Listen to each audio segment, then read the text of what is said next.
नमस्कार मित्रांनो, आज मी तुम्हाला माझ्या आयुष्यातला असा एक अनुभव सांगणार आहे ना, जो ऐकून तुमच्या अंगावर काटा येईल. मी आणि माझे 2 मित्र अविनाश आणि रोहन, आम्हाला ट्रेकिंग करायची खूप आवड होती.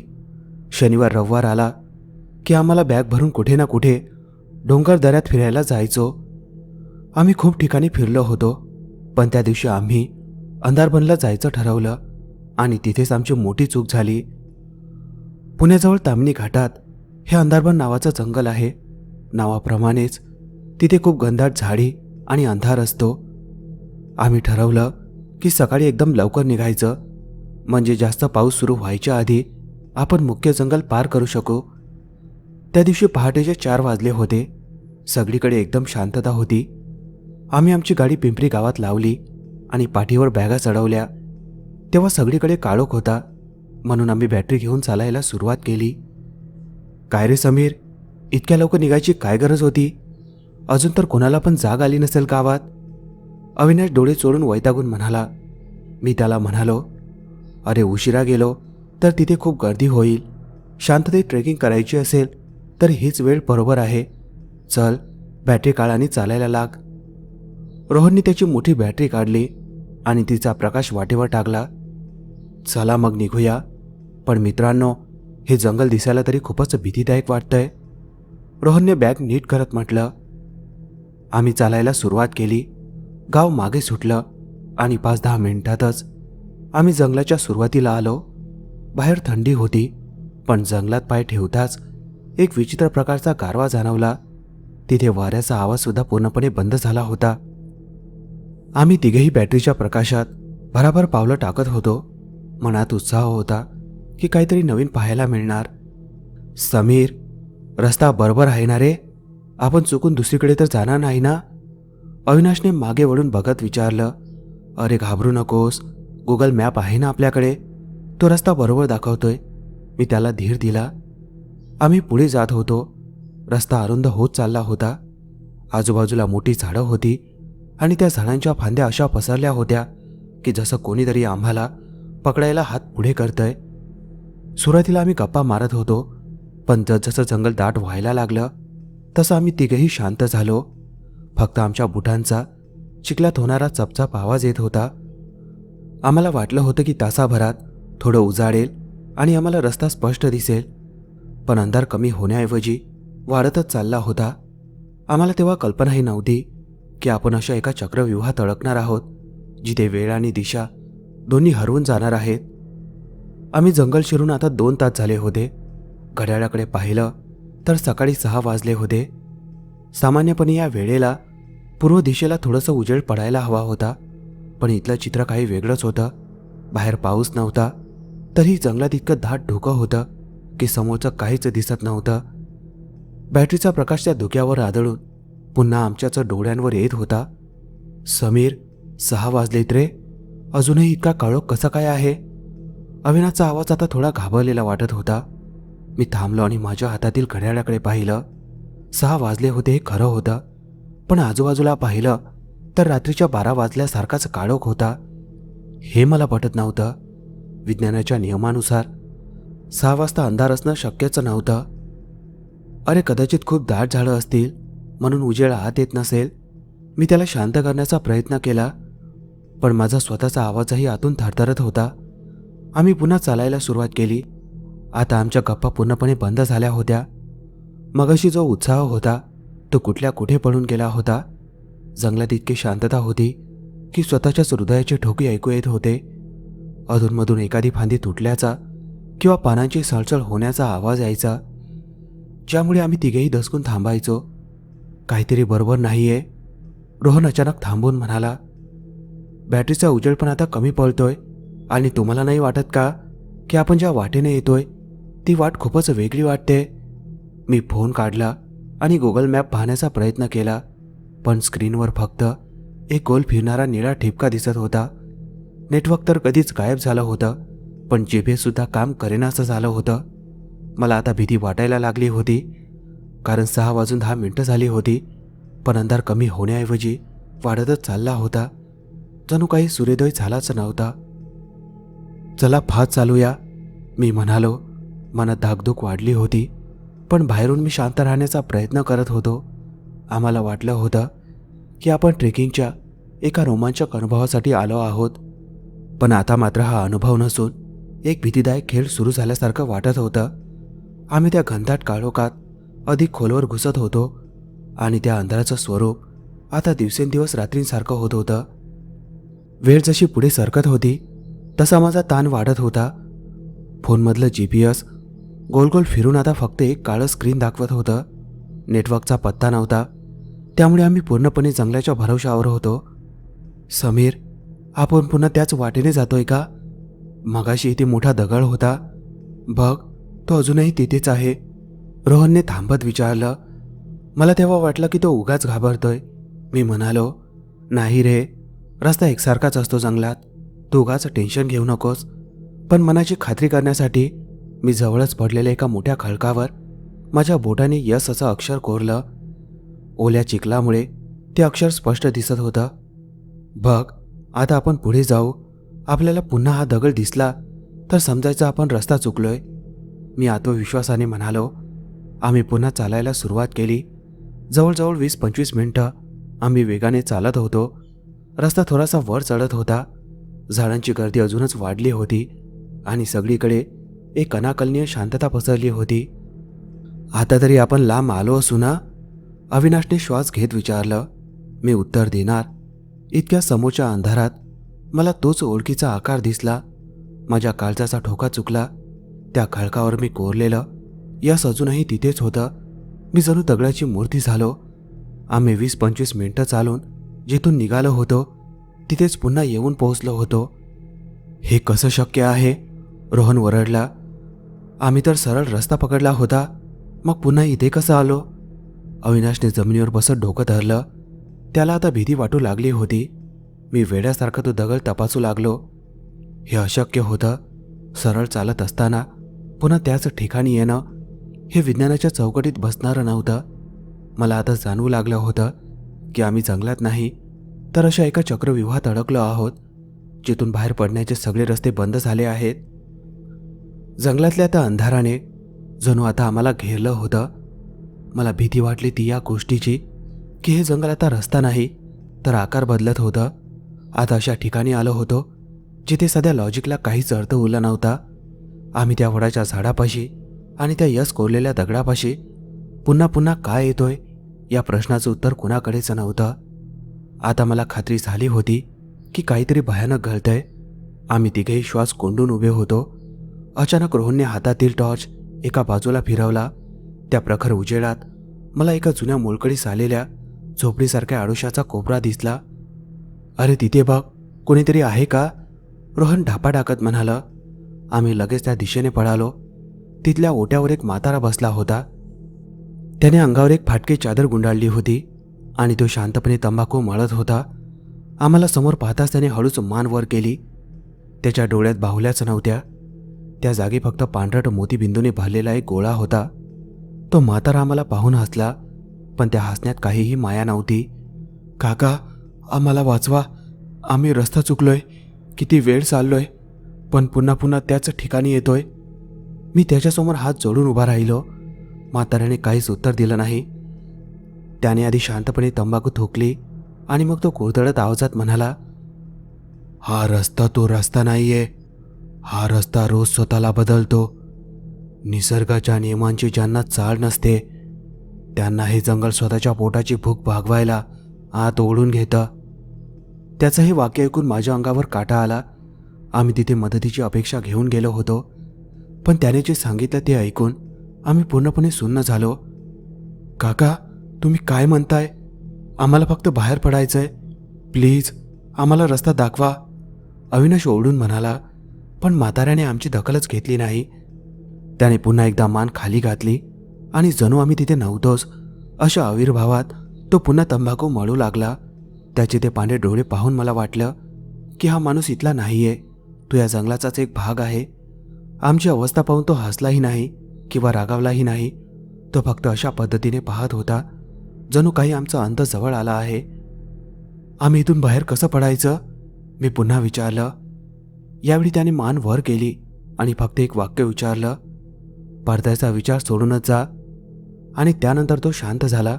त्याने पुन्हा काहीही बोलण्यास नकार दिला. आम्हाला उमजलं होतं की इथून बाहेर पडणं इतकं सोपं नाही, कारण हा रस्ताच आमचा शत्रू बनला होता. काका प्लीज, आम्ही हात जोडतो तुमच्यासमोर, आम्हाला इथे मरत टाकू नका, मी वेड्यासारखा ओरडलो. आमचा आवाज त्या दाट झाडीत आदळून पुन्हा आमच्याकडेच येत होता. पण त्या म्हाताऱ्याच्या चेहऱ्यावर काहीच फरक पडत नव्हता.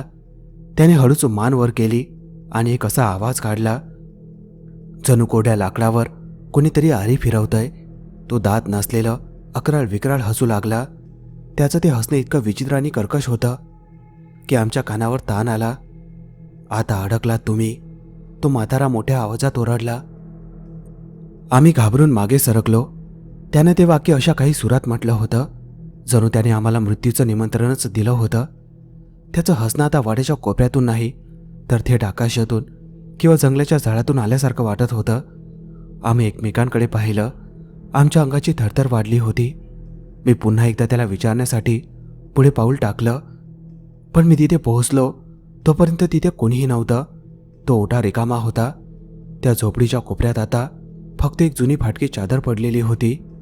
तो कुठे गेला? एका सेकंदात तो म्हातारा त्या गडद अंधारात जसा आला होता तसाच नाहीसा झाला होता.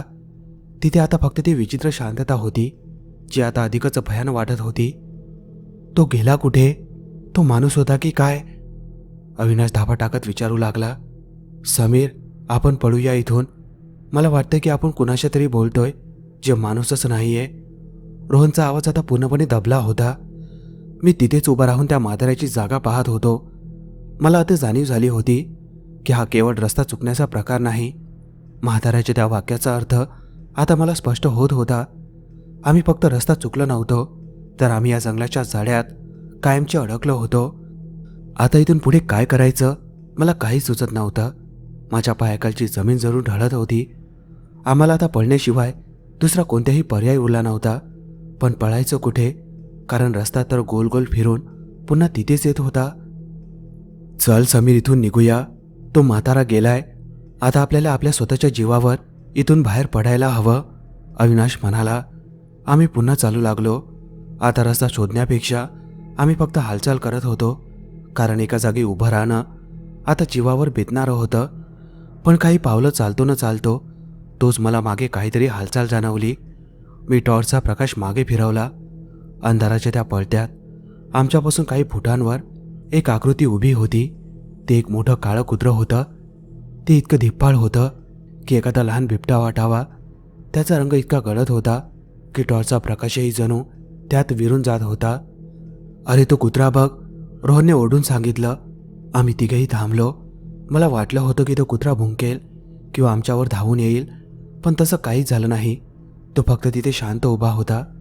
त्याचे डोळे अगदी पिवळे धमक आमच्याकडे एकटक बघत होते. तो अजिबात हलत नव्हता, न शेपटी हलवत होता, न आवाज काढत होता. तो भुंकत का नाहीये?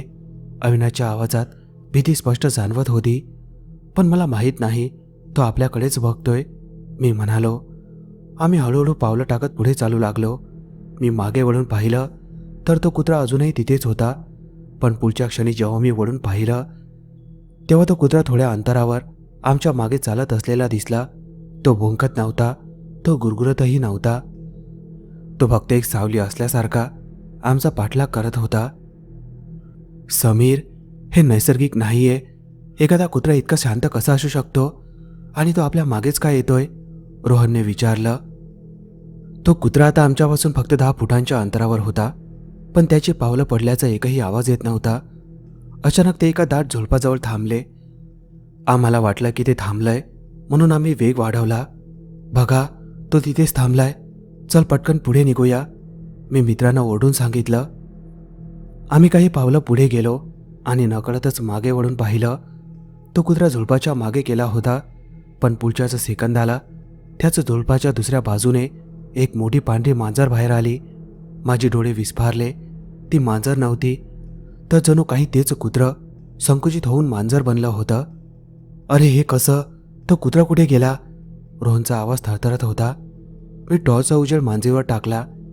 तिचे डोळे, ते पिवळे धमक, स्थिर आणि निर्जीव डोळे, अगदी हुबेहूब त्या कुत्र्यासारखेच होते.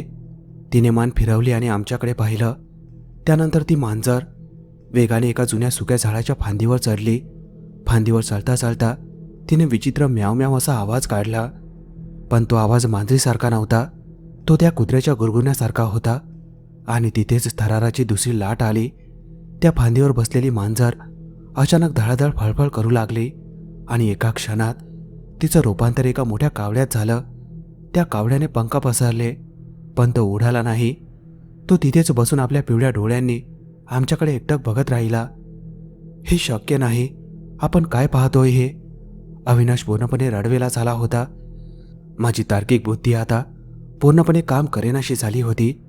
प्राणी फक्त आकार बदलत नव्हते, तर त्यांच्या डोळ्यातील ती भीतीदायक शून्यता कायम होती. आम्ही तिथून सैरावैरा पळायला सुरुवात केली. आम्ही काय पाहिलं हे कोणाला समजत नव्हतं. हे वन्यजीव होते की दुसरं काही? निसर्गाच्या या नियमाबाहेरच्या प्रकाराने आमचं डोकं फिरलं होतं. आम्ही धावत होतो, पण त्या काळोखात त्या पिवळ्या डोळ्यांचा पाठलाग काही थांबत नव्हता. मागे वळून पाहण्याची हिंमत आता कोणाचीच उरली नव्हती. आम्ही फक्त एकाच दिशेने पळत होतो, पण पळताना मनात एकच प्रश्न होता. पुढच्या वळणावर पुन्हा कोणतं रूप घेऊन हे प्राणी समोर येतील? आम्ही जंगलात धावून आता 4 तास उलटले होते. धाप लागल्यामुळे माझे फुफ्फुसे फाटतील असं वाटत होतं, पण थांबण्याची हिंमत नव्हती. मी खिशातून फोन काढला. वेळ सकाळी 8:20 दाखवत होती, पण बाहेर अजूनही त्या रात्रीसारखाच काळाकुट्ट अंधार होता. कुठलाही सूर्यप्रकाश नव्हता, पक्ष्यांचा आवाज नव्हता. फक्त आमचे वेडेवाकडे श्वास ऐकू येत होते. बस कर समीर, आता बस कर, रोहन ओरडला. तो धापा टाकत एका झाडाला टेकून बसला. तुझ्या ट्रेकच्या हट्टामुळे आज आपण मरतोय.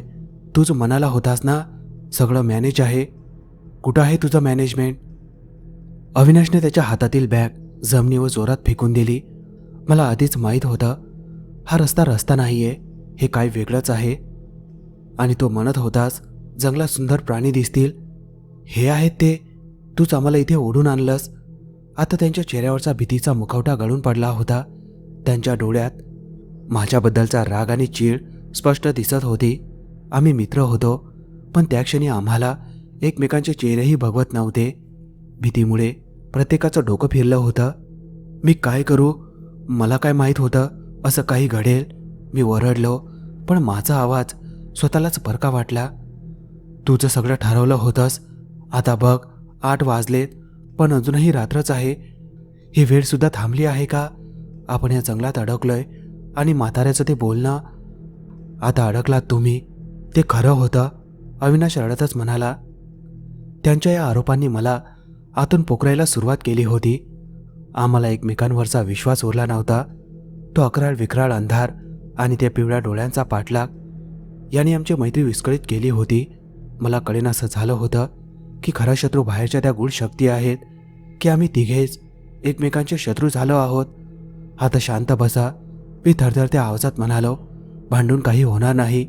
आपल्याला इथून बाहेर पडायचा मार्ग शोधायला पाहिजे.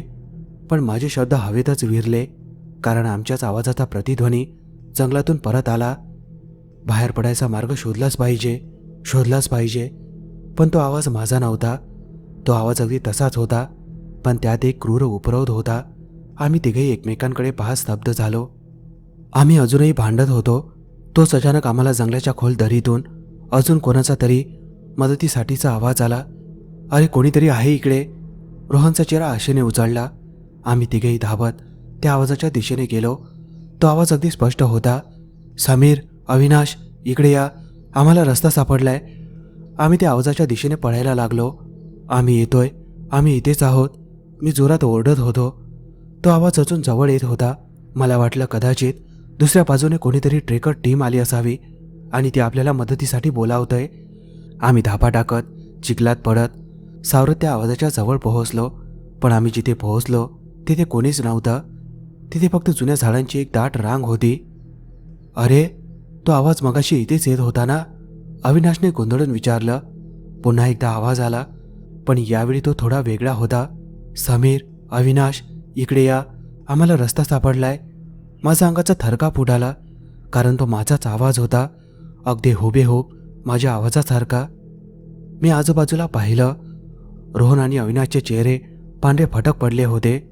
तो आवाज मी जोरात बोलत नव्हतो, तरी तो जंगलाच्या एका कोपऱ्यातून येत होता. हा हा आवाज तुझा आहे समीर, रोहन भीतीने थरथरत म्हणाला.